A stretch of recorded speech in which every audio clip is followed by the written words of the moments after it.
ভবিষ্যতেও যারা রাষ্ট্র ক্ষমতায় আসবে তাদেরকেও পরিষ্কার এই বার্তা দিতে চাই, তোমরা তোমাদের সাবজেক্ট পর্যন্ত সীমাবদ্ধ থাকবে।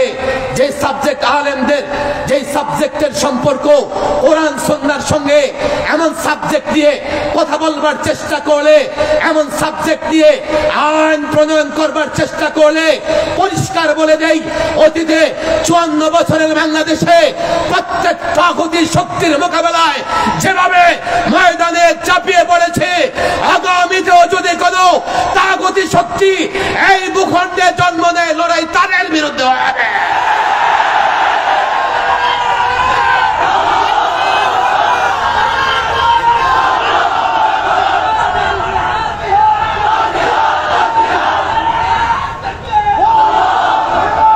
আমাদের কারো সঙ্গে বন্ধুত্ব এর মানে এই নয় আমরা ইমানের বিনিময়ে আপোষ করে ফেলবো।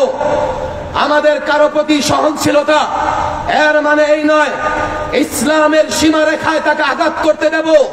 আমরা কোন দলকে পছন্দ করি এর মানে এই নয় কোরআন সুন্নাহর বিধিবিধানে তাকে হাত দিতে দেব। ডক্টর ইউনূস সরকারের তাদের যে ঐক্যমত্য কমিশন সেখানেও ক্লিয়ার বলেছে, সংবিধান সংস্কারের বৈঠকে আমি সেখানেও ক্লিয়ার বলেছি, যদিও আজকে জুলাই সনদে আমরা স্বাক্ষর করেছি, গণভোট হবে, হোক, আমরা পরিষ্কার বলে দিয়েছি। এই 91 বছর ধরে আমরা আমাদের আসাতেজা আকাবেরদের দেখেছি যারা একটা কথা পরিষ্কার বলেছেন, আমরাও ঐক্যমত কমিশন, সংবিধান সংস্কার কমিশনকে সে কথা স্পষ্ট বলেছি, এই সংবিধানে যেখানে যা কিছু থাকুক না কেন কোরআন সুন্নাহর সঙ্গে সাংঘর্ষিক কোনো কিছু আমরা গ্রহণ করতে পারবো না।